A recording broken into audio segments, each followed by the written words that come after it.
Wow, has it really been 5 years of PlayerUnknown's Battleground? So, if you didn't know already, PUBG came out on PC in early access on Steam in March of 2017.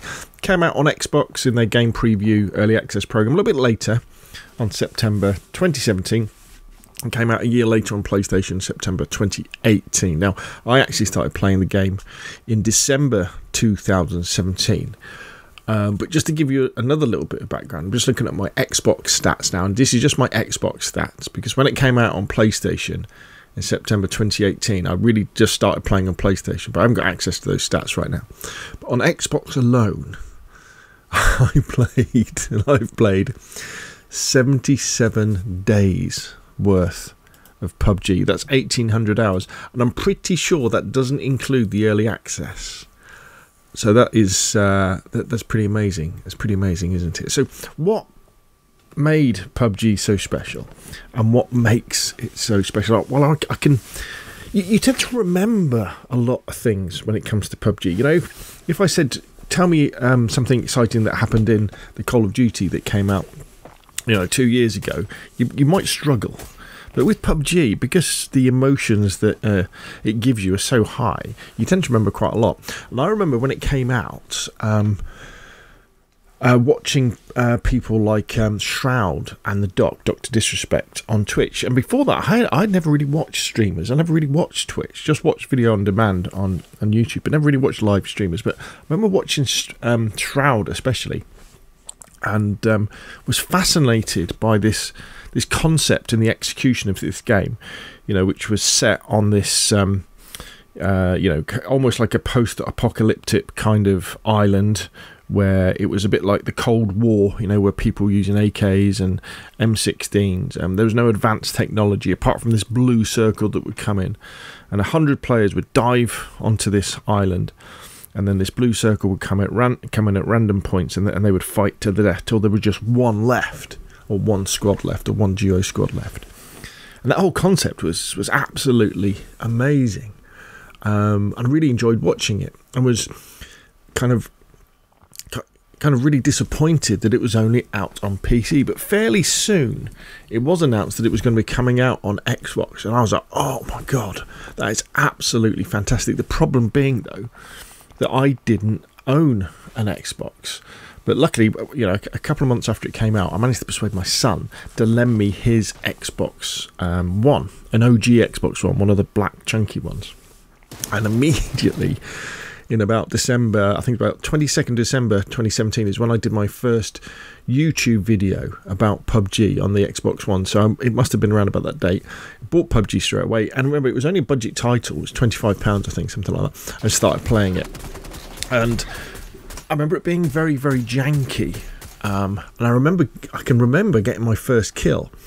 It was with a DP28 LMG, and I was crawling through the grass somewhere on Erangel, because there was only one map back then. And I remember firing it, and this thing was jumping all over the place because the recoil was so bad compared to other games that had aim assist, and killing this guy. And I was like, oh my god, that's brilliant. And then jumping around, jumping into different places and not having a clue what to do.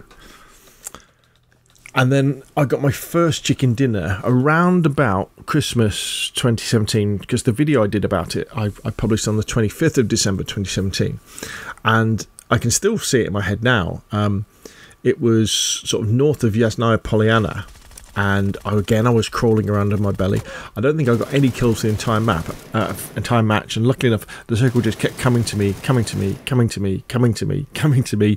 until eventually everybody else killed themselves, and this guy kind of wandered into my gun sights, and I shot him, and I got my first chicken dinner. And I think that was when kind of I really felt, as lots of other people felt, millions of people had felt, how absolutely amazing this game was, because the feelings it gave you, the emotional and physical response to playing the game, was something I hadn't really experienced before, and it's probably something that many casual gamers would have never experienced before. It was kind of the feeling, I can only, and I'm guessing here, but something like professional gameplay players would feel when entering competitions and that sort of stuff. To go from 100 players, remember there's no bots back then either, to 1 and to win as a casual gamer was something that was absolutely amazing. And what would happen is, you know, as the circle would come in and you would start to have this realization that you were in, you know, the top 10,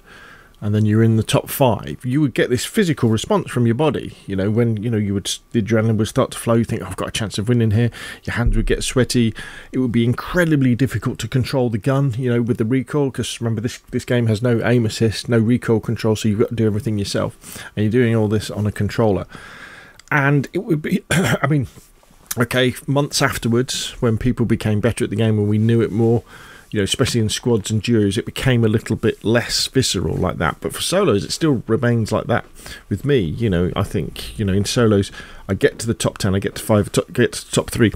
There's very few situations where I'm thinking, right, I've got this, I'm under control, you know, because the randomness of how the circle changes and how it can be anywhere on the map means that often you can go from a situation where you think you're in control to one where you're at a disadvantage. So you always get that adrenaline rush and those sweaty palms, and that's the difference really, and that's how addictive PUBG was and is, because it gives you this absolutely amazing response. And you know, we kind of complain now about games releasing a little bit unfinished, or a lot unfinished, but PUBG, you have to remember, when it came out on Xbox, oh my gosh, we used to play together in squads, and you know, you couldn't play continuously.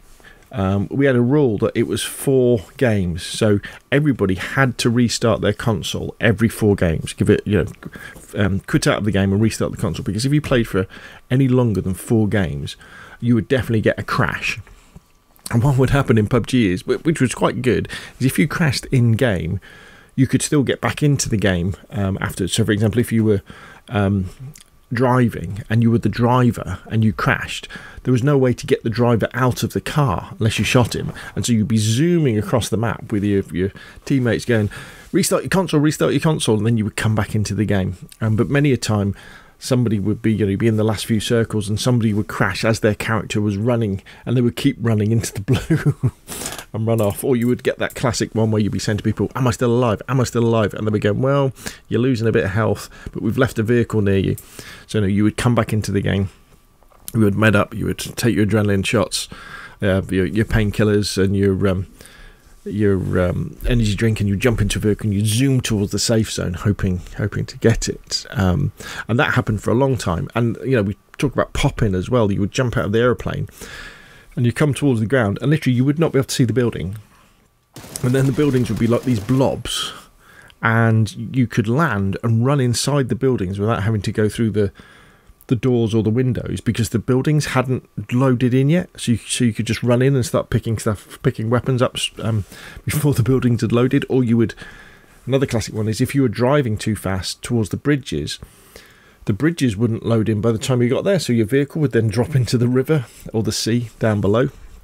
Absolutely amazing. But despite all of these problems, despite the constant crashing, what always amazed us was the sheer size of Erangel. We'd never seen a map this big, and the number of players and the way that the game filled was absolutely amazing. I mean, made, you know, so many great friends. We used to play, you know, squads with the likes of, you know, Ross, Matt, Callum, Keith, Andy, Toady, Ping, Jester. I mean, there's too many to call out, but I guess you know who you are if I've played with you. Hopefully, you've had a good time. There was getting involved with the Hot Drop podcast. And there was a few PUBG podcasts, but getting involved in some competitions as well with those. We used to run custom competition nights, which were great fun.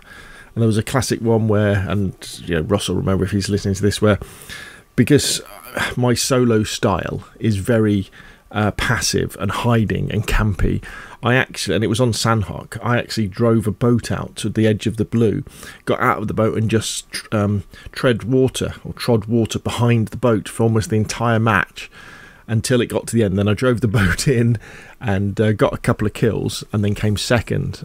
So that was cool. You know, we had the whole journey of PUBG. We had the new maps, you know, with Miramar, which was too big until we realised how to play it, but it was definitely too big for Xbox to start off with. There was Sandhawk, the jungle map, which we really enjoyed to start off with. And then we kind of got a bit tired of it. And then you had Vikendi, which I thought was amazing, but lots of people didn't like it because it had so many bugs. You kept falling through the map. And then we've had, I mean, recently we've had Tago, we've had Haven. You know, there's so many good maps. And I think now PUBG has got to the point where all the maps have a definite different feel to them and have different gameplay mechanics. You know, Karakin is the small rocky map where it's just all about faster games, more gunfights, and then you have Miramar, which is, you know, the long thinking about the strategies and tactics. You've got Erangel and Tago, which are kind of similar sort of styles. You have Sanhok, which is all about short engagement lengths. I mean, and it really is very, very good, and it runs very, very smoothly. I mean, I've got to say, I'm running on an Xbox Series S next-gen console. They're talking about how they're going to do the graphics for the next-gen consoles, but it's something they're still working on. But I mean, I think the way that it is at the moment on, you know, Xbox Series S, Series X, and PlayStation 5s, you know, running at 1080p or 1440p, 60 frames a second is more than good enough. That's fine. It runs very, very, very well like that. And yeah, so I've had an amazing time with the last 5 years of PUBG. There's probably been, up until probably about 3 or 4 months ago, when I started really getting back into PUBG, especially when it went free to play, like a month or so ago. There was probably 18 months where I kind of fallen out of love with it. I didn't like the direction the devs were taking the game in terms of the way that they were doing the maps as well. It all seemed to take ages to load in, and obviously on console we never really knew what the player counts were, and long lobbies and seemingly having to play against very good players was probably a reflection on that. But when they did crossplay between Xbox and PlayStation, amazing decision. That was really, really good, and not including PC as well, very, very important as well. That definitely helped it. And obviously going free to play, there's now tens, if not hundreds of thousands of new players playing PUBG who are enjoying what is, you know, what is definitely the best battle royale. Because there's, excuse me, the really good thing about PUBG is that there's very little cheese. You know, if you die in PUBG, you could probably say the reason why, you know, and it was probably your fault. Sometimes it's just bad luck, but you'll think, oh, I shouldn't have done that. I shouldn't have fired that gun at that position. You know, I should have waited, or I should have got in the vehicle early to get to the blue. All these kind of things, which I think is very good. The only thing they've got to watch out for, I think, is don't introduce things that are cheesy. So, for example, in Warzone, the big problem for me is things like the heartbeat sensor and UAVs, which take the skill out of it, you know, and it stops people being able to play defensively. And we've kind of got a little bit of that with this new spotter scope, where you can use the spotter scope to see where people are without really having to look for them. So for me, I think PUBG, you know, is going to last at least another 5 years. I think it's going to be one of those forever games, in the same way that something like CSGO is. You know, it's just the game style that obviously the game is going to develop. We're going to get more maps, we're going to get graphical upgrades on this sort of thing, but the formula of PUBG, you know, 100 to 1 or 100 to the last squad, with kind of near modern gameplay mechanics where there aren't things like heartbeat sensors or UAVs and things like that, is very appealing to many people. And I think if they keep on the way they're going, especially the decision they've made since going free to play, with the way they're introducing different training modes and stuff like that, PUBG has still got an amazing future ahead of it. So I don't know, there's way too many memories really to talk about all of them. Just to say thanks everybody who's played with me, thanks everybody who I've played against over the last 5 years. Thanks for Xbox for taking PUBG on, and then PlayStation for taking PUBG on, and for PUBG Corp as well for carrying on developing the game. So what do you think? Put what you think down below, you know, any recollections you've got about this amazing game. What do you think about the future? What's going to be happening for PUBG? Has it been a good 5 years? Are the next 5 years going to be even better? But anyway, I'll leave you with the gameplay, and of course I'll see you again soon.